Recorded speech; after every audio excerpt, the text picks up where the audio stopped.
ce que le Seigneur a dit dans sa parole. Je suis dans les livres de Matthieu. Je lis dans le chapitre, l'évangile de Matthieu, chapitre 26. Je lis le verset. Je commence au verset 40 et je vais lire le verset 41. La Bible dit, et il vint vers les disciples. Qui vient là? La Bible dit, c'est le Seigneur. Si vous remontez dans le verset précédent, c'est Jésus.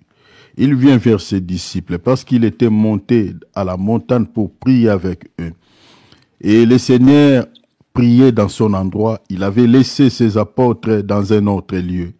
Mais lorsqu'il revient pour regarder ses apôtres, là où ils étaient en train de prier, le Seigneur les trouvant endormis. La Bible dit, lorsqu'il vint vers les disciples, qu'il les trouva endormis. Et il dit, Pierre, vous n'avez donc pu veiller 1 heure avec moi. Donc vous voyez ici, les apôtres n'ont pas pu se tenir dans la prière pendant 1 heure. Le Seigneur s'est inquiété. Donc comprenez que à chaque fois quand ta vie de prière s'abaisse, à chaque fois quand ta vie de prière diminue, à chaque fois quand on est dans la présence de Dieu, tu n'arrives pas à ouvrir ta bouche pour parler avec Dieu. Mais tu peux ouvrir ta bouche, parler avec des hommes pendant 1 heure, 2 heures, 3 heures du temps sans être fatigué. Sauf que quand tu veux parler avec Dieu, tu n'as plus de mots. Et là, le Seigneur n'est pas content.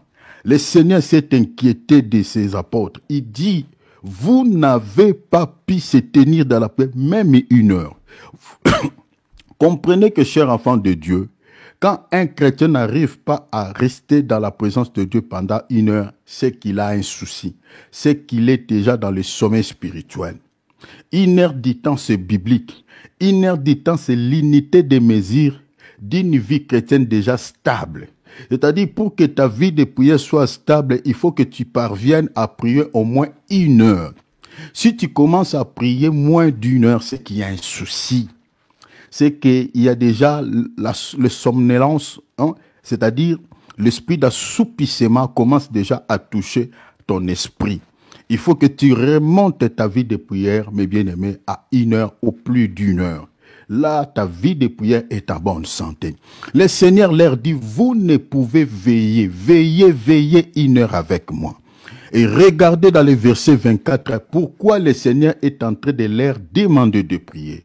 Pourquoi le Seigneur est en train de leur conjurer de prier.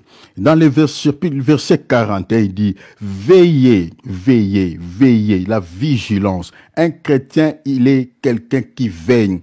Il doit avoir la vigilance.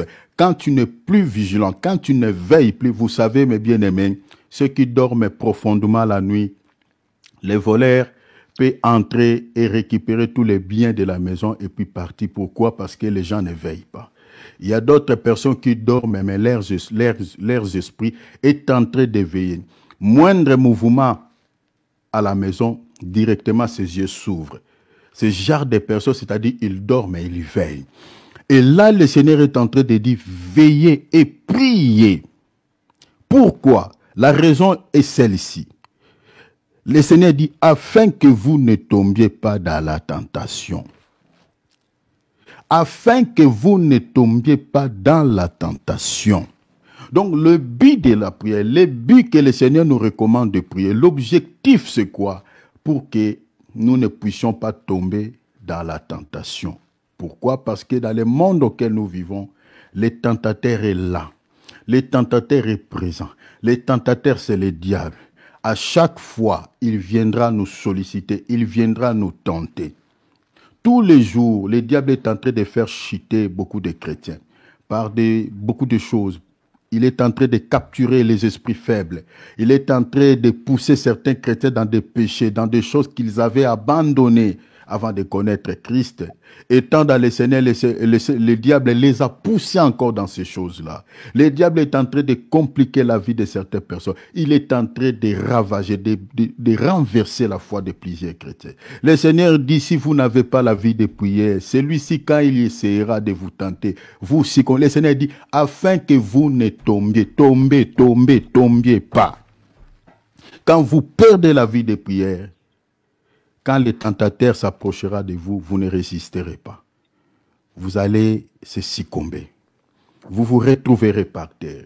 Voilà pourquoi il est recommandé aux chrétiens de ne pas pouvoir accepter que ta vie de prière s'abaisse, de ne pas tomber dans le sommeil spirituel, de ne pas tomber dans l'assoupissement des sommeils, parce que ce n'est pas avantageux pour toi.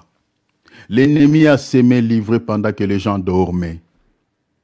Pendant que les gens étaient en train de dormir, c'est à ce moment que le diable avait semé beaucoup de soucis au milieu de bleu. Le blé, c'est l'image des enfants de Dieu. Je suis dans Matthieu chapitre 13. À chaque fois quand tu tombes dans le sommeil spirituel, l'ennemi peut t'atteindre facilement. Le Seigneur dit, veillez et priez afin que vous ne tombiez pas, vous ne tombiez pas, vous ne tombiez pas, vous ne tombiez pas. Parce que le tentateur, c'est le diable. Il est là. Peut-être, au moment où je suis en train de parler, ta vie de prière, tu n'as plus la vie de prière. Tu n'arrives plus à prier, même 30 minutes. Même 1 heure d'état, tu n'arrives plus. 1 heure, c'est tellement incurvé, c'est difficile. Mais tu peux commencer à discuter avec les gens pendant 1 heure, 2 heures du temps. Mais bien aimé, ça c'est diabolique, c'est satanique. Tu n'arrives pas à parler avec ton Créateur, même 30 minutes, même 1 heure. Mais tu peux parler avec les hommes, plus d'1 heure. Mais ce n'est pas normal. Ce n'est pas normal. Parce que la prière aussi, c'est toute une conversation entre l'homme et Dieu. C'est un dialogue. Tu peux dialoguer avec les gens. Tu peux se converser avec les gens de temps et de temps. Mais pourquoi tu n'arrives pas avec le Père? La requête est celle-ci. Tu vas demander à Dieu, Seigneur, je vais être ton ami. S'il y a un ami que je prends le temps de parler avec lui, que ce soit d'abord toi. Que ce soit d'abord toi. Que tu sois, Seigneur, mon ami fidèle. Seigneur, quand je suis dans ta présence, Seigneur, je peux rester en train de parler avec toi, Seigneur, des temps et des temps, sans être fatigué.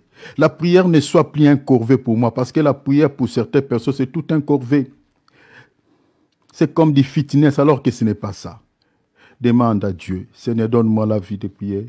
Donne-moi, Seigneur, ces désirs, ces sentiments. Seigneur, quand je prie, que je ne sens plus envie d'arrêter. Je sens envie toujours de continuer. Seigneur, donne-moi ces désirs, donne-moi ces sentiments. Sème cela dans mon cœur, parce que c'est par la voie de prière que tu auras la victoire sur tes ennemis. C'est par la voie de la prière que tu vaincras les diables. C'est par la voie de la prière que tu auras du succès et la réussite dans toutes tes entreprises. Prions, demandons cela. Alléluia.